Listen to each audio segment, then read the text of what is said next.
So, as promised, I have my top 10 most influential HBCU content creators. Now, y'all forgive me because I did say 1 p.m. Central Standard Time, but y'all know I'm still learning how to operate in this space. So, I was trying to figure out how to get all the stuff I needed up there, and then I was like, do a PowerPoint. That don't do it. But anyway, now we're here. But before I get to my list, I do have some honorable mentions. Everybody on this list has just been so gracious towards me since I started this whole content creation that I'm doing. So I wanted to mention them because you guys go follow them. If you got to take a screenshot right now while I'm talking, go find them on Twitter.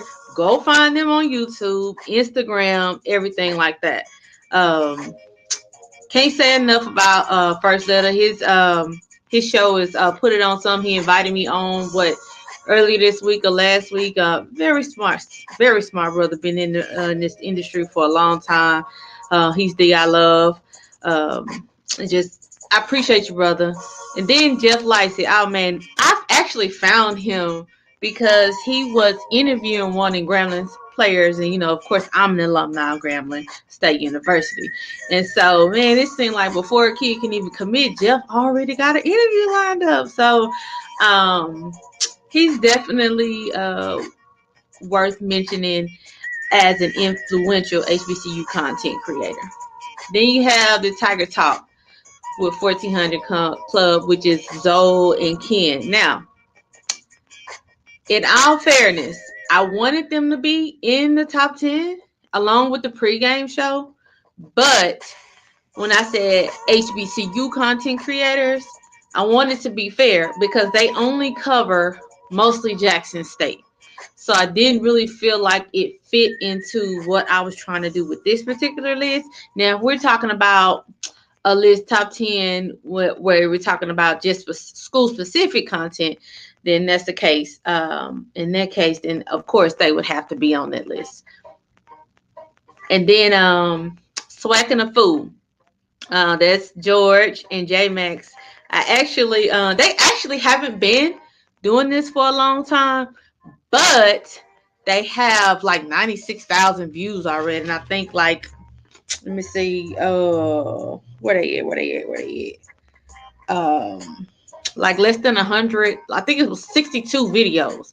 So that's a pretty good, ratio that they got going on there. So I support them. Make sure y'all go find them. And then Hbcu Sports Lab. Again, I know y'all thinking, well, why aren't they on the list? I had to find a way to have some kind of fairness.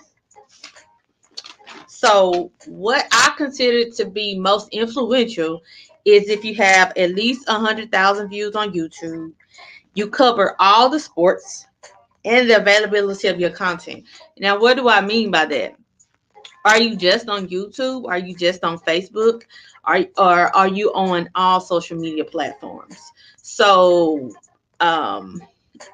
with that, that's why you see some people as honorable mention and some people on the list. And then Swag Talk, good brother right there. We actually have a bet right now. If Grambling wins the Bike Classic at Southern, then he has to wear a Gram Fam t-shirt. So he has great content.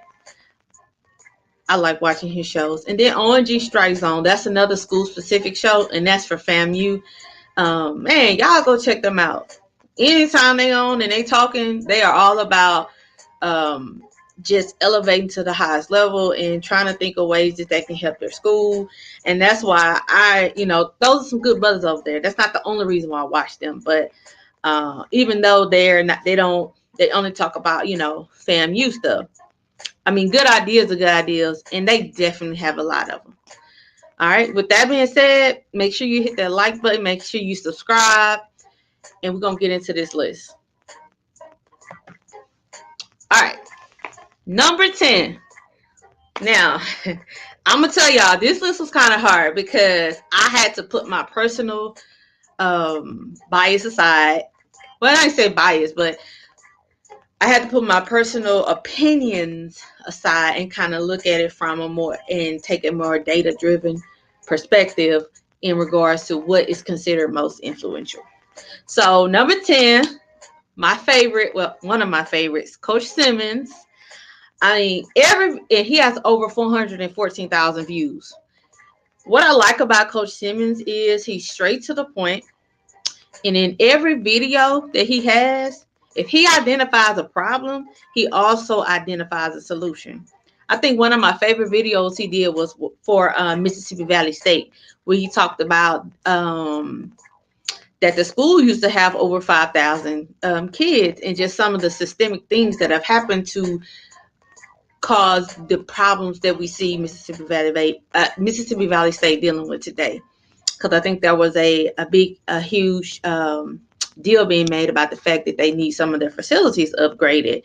And so he kind of just went step by step and talked about things that they can do to improve their school. So I thought that was, very, very smart brother. All right. So next, number 9, Architect Nice. My boy Jay Gaynor. All his videos are reaction videos, and he has over 5,300. Oh Lord, I can't talk. 538,000 views just doing reaction videos.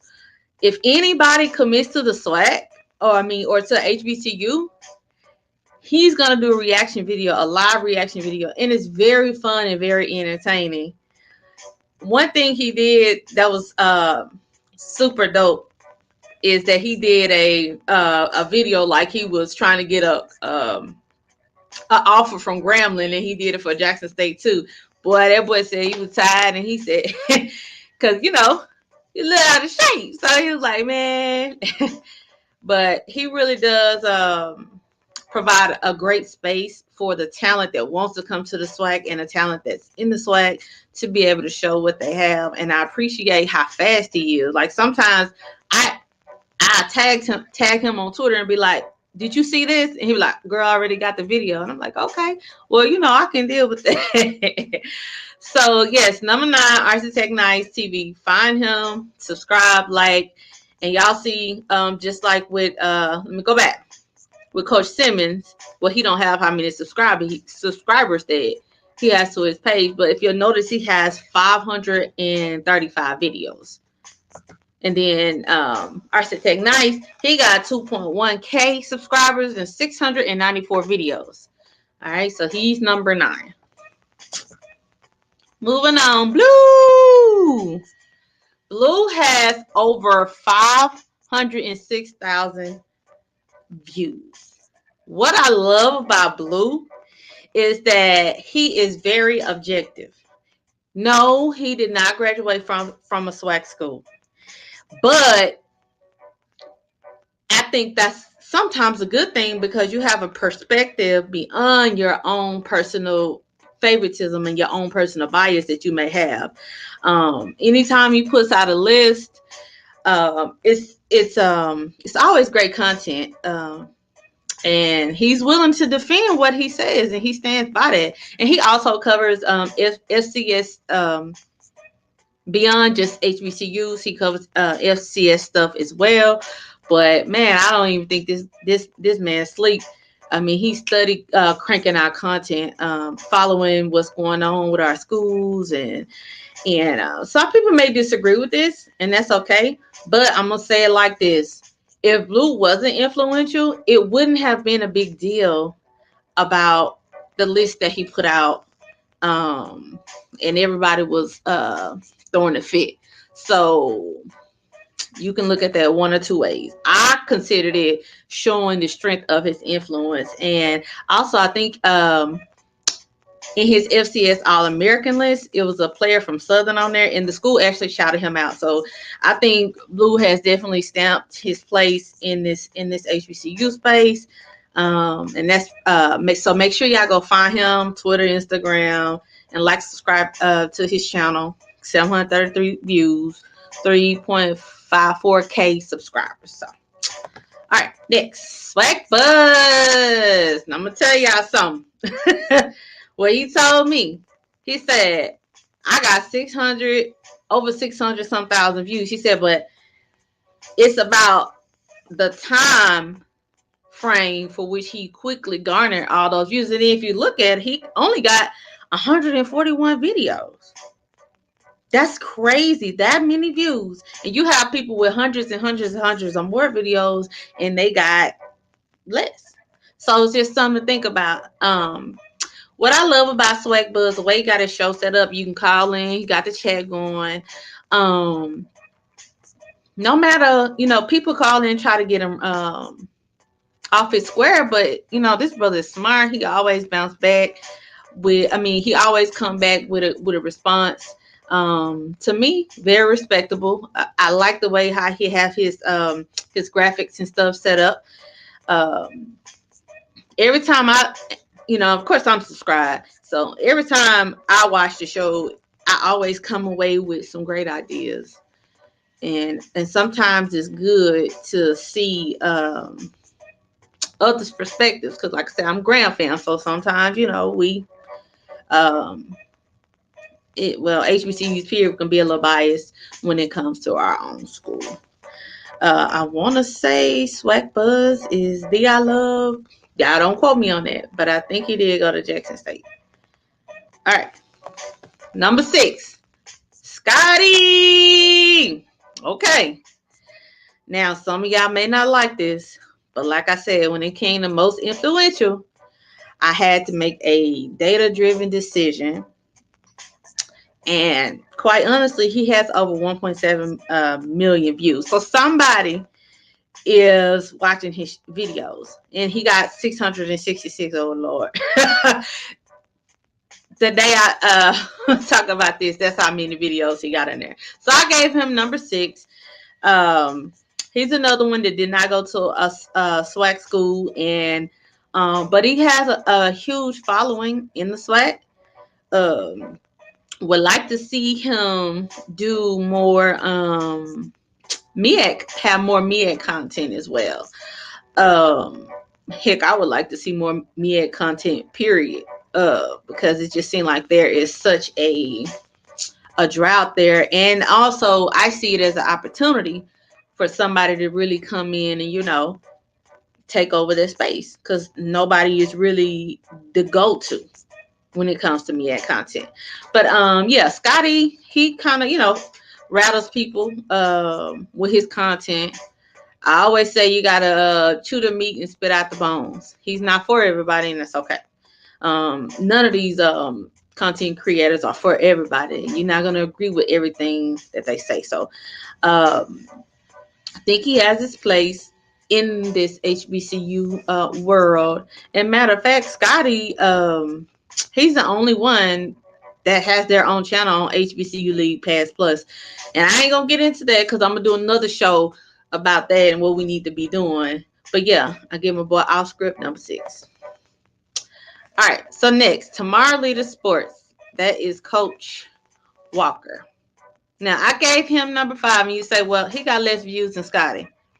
They have 2 completely different formats, okay? Coach Walker kind of gets on. He gives his spiel. He's more objective, not so, how can I put it, shock jockey.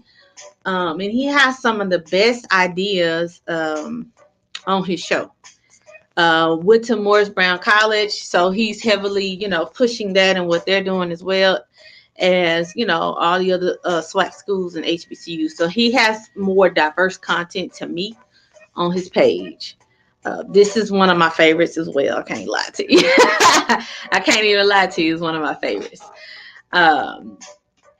He has 668 videos, and he don't have his subscriber count, which is fine. And he has over 1 million views as well. So I gave Coach Walker at Tomorrow's Leader Sport Network number 5. Next, DJ's Raw Uncut Truth. Let me tell you how I found him.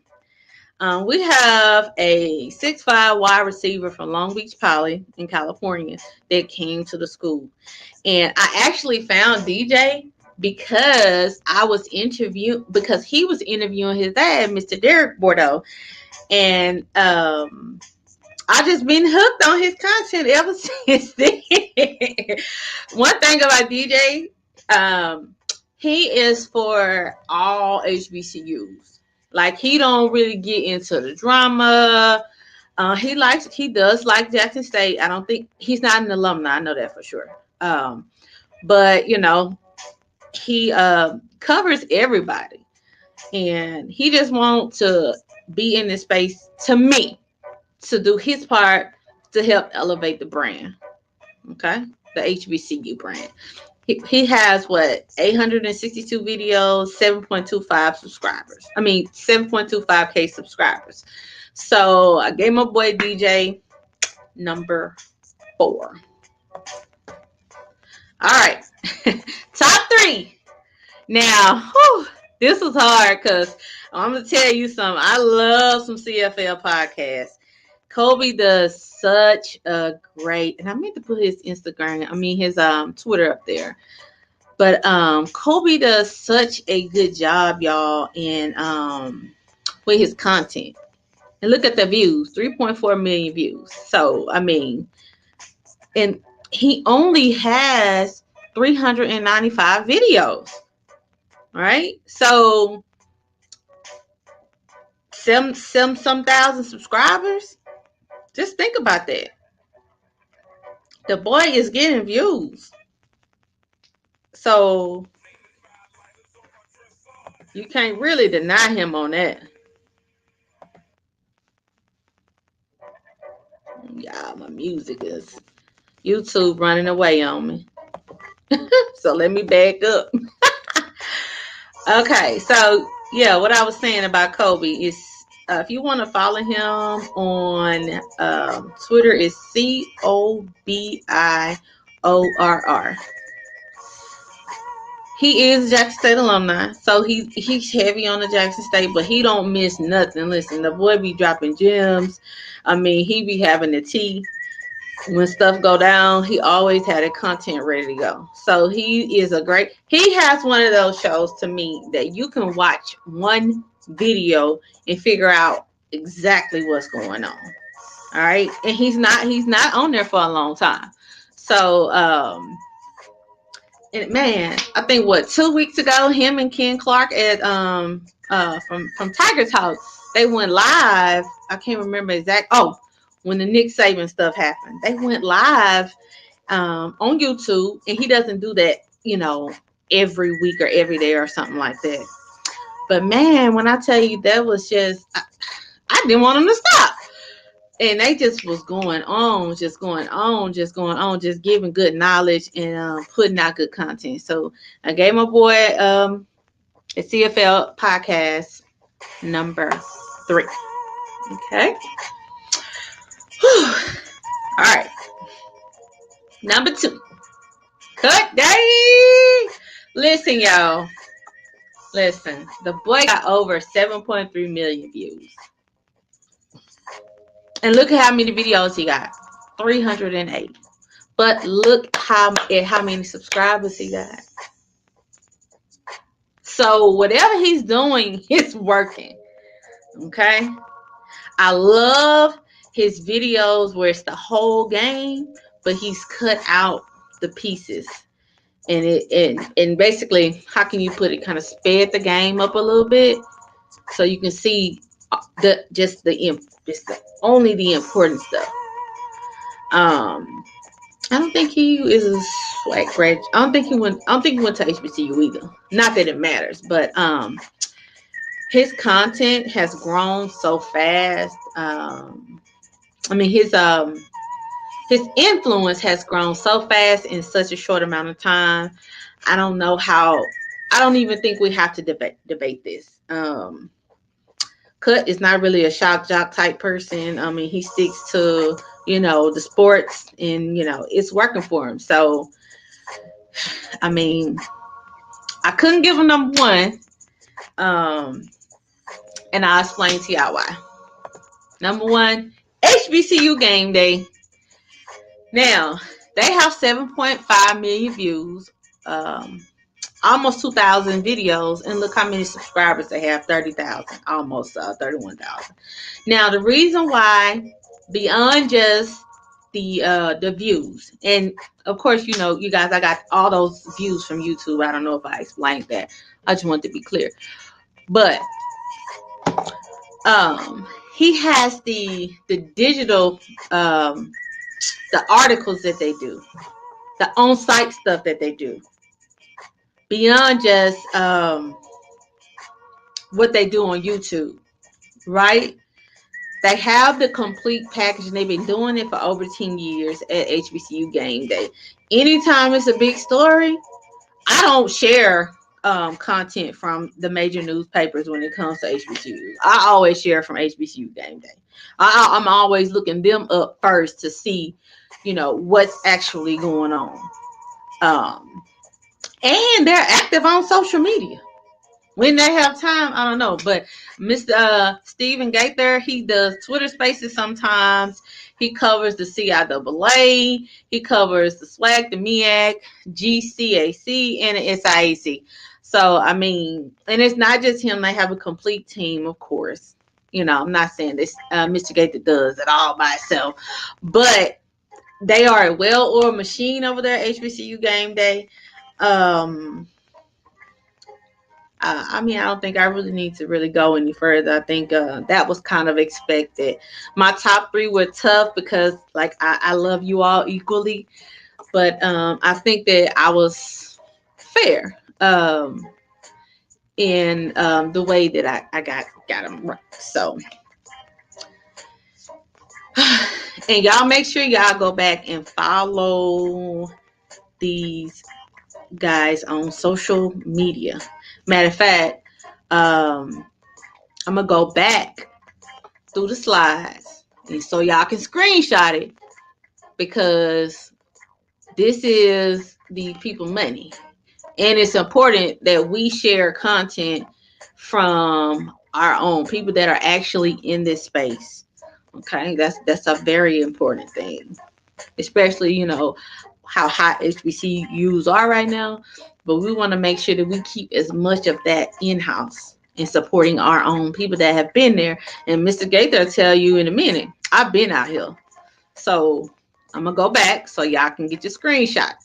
I feel like I'm teaching the class. All right, so cut day. Get your screenshot. Get your screenshot. CFL podcast. All right, DJ Raw Truth, Uncut Truth. Tomorrow's Leader Sports Network. Off Script. Swag Buzz. The Blue Bloods. RC Tech Nice TV. And my boy Coach Simmons. All right. So now, those are my top 3 HBCU content creators. So now, if y'all look right here, it says 4 ways to support HBCUs for free. Can y'all see that? I'm going to put my big head up there. Follow the official pages and turn on the notifications. Not just sports. If you want to do just sports, that's fine too. Nothing wrong with that. But sharing content from the official school pages matters. One of the things that I always said when I got into this space is that my job is to increase the digital footprint of our HBCUs. That translates into revenue dollars for our university. All right. And to me, that's how you work smarter, not harder. Right. Next, share 1 post on social media from the official school pages per week. Okay? 1 post. All right. It could be sports. It can be band. It could be any kind of student activity. That's an official page. Okay? Now, use the correct hashtag that's associated with school. Like, for example, Grambling has Gram Fam. Okay? Jackson State has the I Love. Southern has Go Jags. Tennessee State got Roar City. Got a little tongue tied there. Let me see what else I can remember off the top of my head. Alabama State got Bama State. Um, that's all I can think of right now. But that's important. All right. And lastly, add your favorite HBCU to your bio. Okay. That is very important because I'm going to tell y'all, when y'all start trying to add me on Twitter and all of that,